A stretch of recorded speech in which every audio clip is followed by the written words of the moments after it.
கைகளையும் தளர்ந்த முழங்கால்களையும் நீங்கள் திரும்ப நிமிர்த்தி முடமாய் இருக்கிறது. திரும்ப என்ன செய்யணுமா?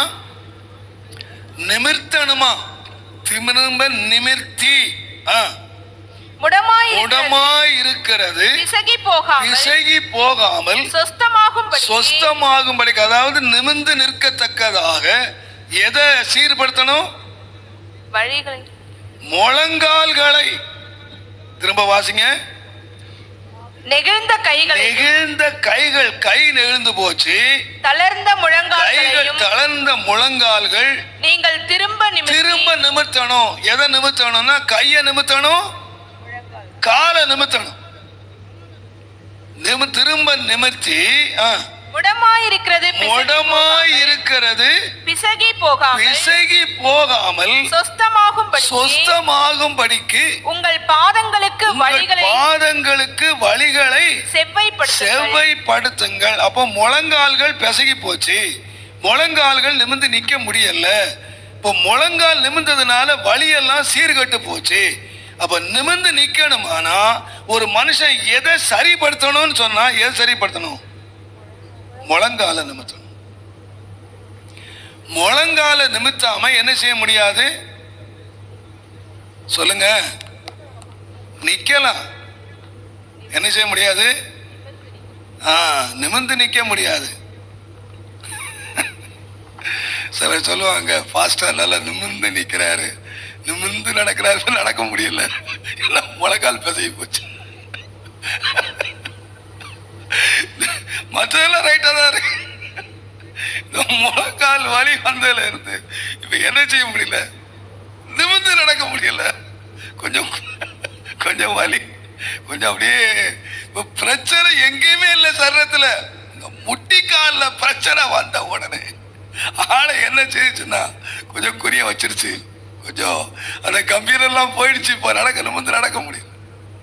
இப்ப விசுவாசிக்கு சரியா இருக்க வேண்டியது என்னன்னு கேட்டீங்கன்னா முழங்கால்.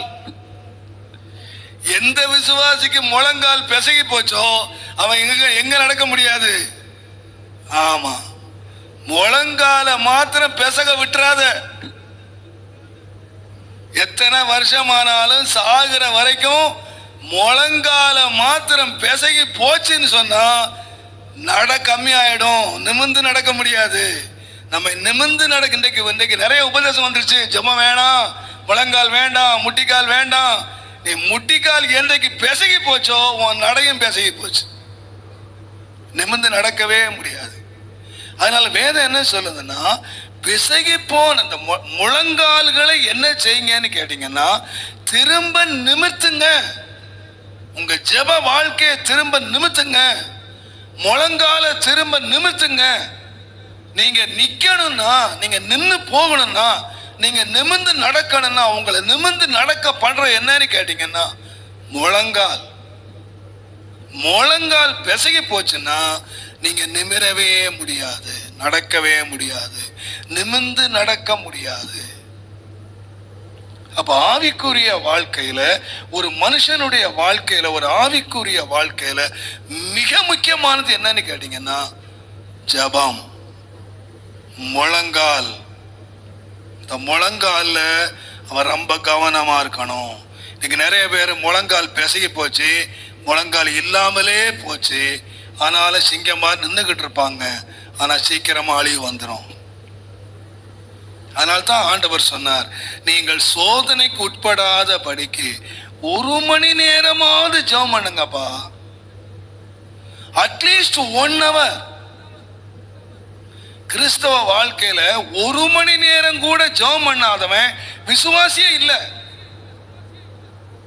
ரட்சிக்கப்பட்டவனே இல்லை. 1 மணி நேரம். அப்போ சோதனைக்கு ஒருத்தன் உட்படாம இருக்கணுமானா, தப்பணுமானா 1 hour ஜெபம் பண்ண தெரியணும் அவனுக்கு, ஆண்டவரோடு உறவு வச்சிருக்கணும். இன்னைக்கு நிறைய பேருடைய ஓட்டம் ஜெபமே இல்லாத ஓட்டத்தை ஓடிக்கிட்டு இருக்காங்க. ஜெபமே இல்லை.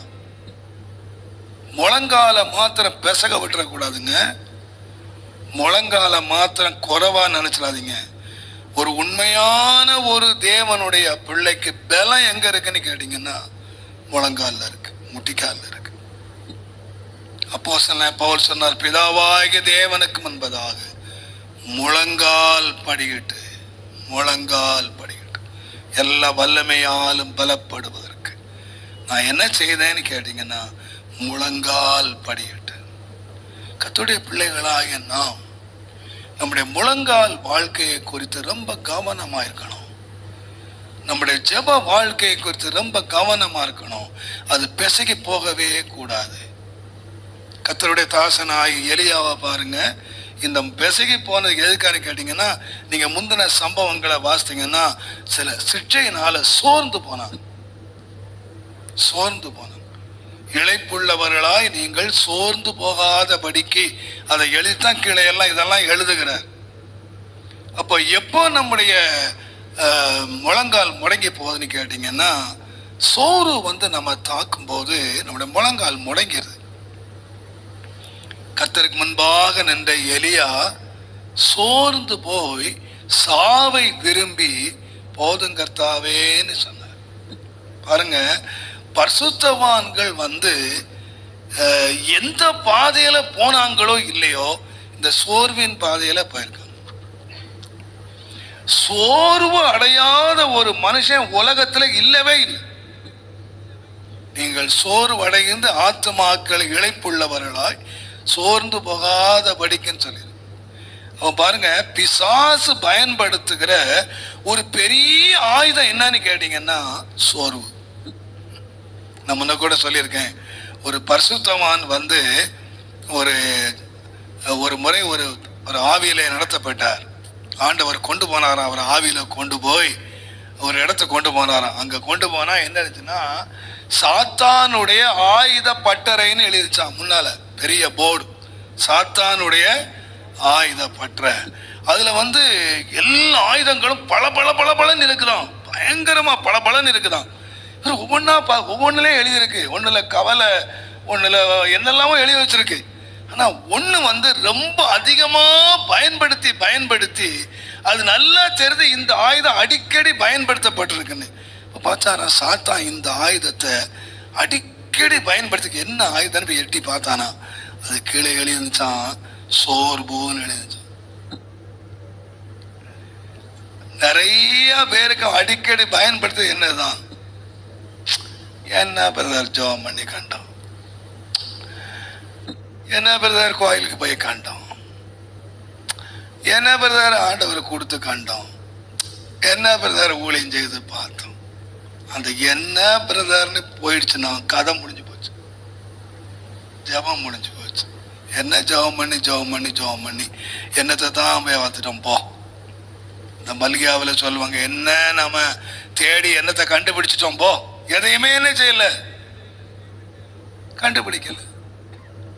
அவன் தான் சொன்னான் பாருங்க, நான் எத்தனை பேர், நான் எல்லாரும் மறுதளிச்சுட்டான், நான் ஒருத்தன் தான் பக்தி வைராக்கியமா இருந்தேன். நான் பக்தியா இருந்து என்ன பிரயோஜனம், நான் பக்திமானா இருந்தேன், என்னது பிரயோஜனம், அவன் தலையை வெட்டிடுவேன்னு சொல்றான்.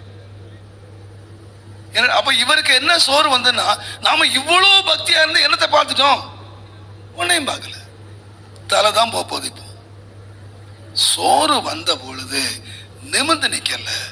இதுவரைக்கும் நிமிர்ந்து நின்ற மனுஷன், இதுவரைக்கும் பாகால் தெய்வத்துக்கு முன்பாக நிமிர்ந்து நின்றவன், வறுமையில நின்றவன், பசியில நின்றவன், அந்த ஆற்றங்கரையில கத்தருக்கு முன்னால் நின்ன மனுஷன், இதுவரைக்கும் நிக்கிறேன்னு சொன்ன மனுஷன் இப்ப நிக்காம படுத்து கிடந்த காரணம் என்ன தெரியுமா, சோர்ந்து போயிட்டான். வாழ்க்கையில நாம சோர்ந்து போகிற மனிதர்களை கொண்டு தேவன் ஆலய கட்டுறதே இல்லை. என்ன வந்தாலும் நாங்க சோர்ந்து போகவே மாட்டோம். நிமிர்ந்து நிக்கிறான் பாருங்க, நிமிர்ந்து நிக்கிறான். அவனை கொண்டுதான் தேவன் சபையை கட்டுகிறார், தன்னுடைய வாசஸ்தலத்தை அமைக்கிறார். இன்னைக்கு நீங்க நிக்கிறோம் என்றல்ல, ஆண்டவரே நான் நிமிர்ந்து நிக்கிறேன், என்னுடைய முழங்கால்களை நான் நிமிர்த்தி என்னுடைய சோர்வுகளை அகற்றி கிருபையிலே மாத்திரம் சார்ந்து கொண்டு பாவத்தையும் பாவிகளையும் விட்டுவிட்டு உம்முடைய ஆவியான் நடத்தலுக்கு என்னை முற்றிலுமாய் அர்ப்பணித்து நான் நிமிர்ந்து நடக்கிற கிருபைதார் ஐயா. எல்லாரும் முழங்கால் போட்டு ஜெபம் பண்ணுமா? கர்த்தரை பார்த்து ஜெபம் பண்ணுவோம். ஆண்டவர் எனக்கு அந்த கிருபையை தார். இந்த என்ன பலகை வேணும்னு சொன்னா நிமிர்ந்து நிற்கிற பலகைகள் வேண்டும். ஆண்டவரே, ஒரு சின்ன ஜெபம் எல்லாரும் பண்ணுவோம். ஆண்டவரே, என்னை நிமிர்ந்து நடக்கிறவனா என்னை மாற்றும்.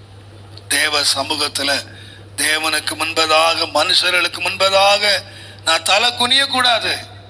நான் தலை குனிய கூடாது.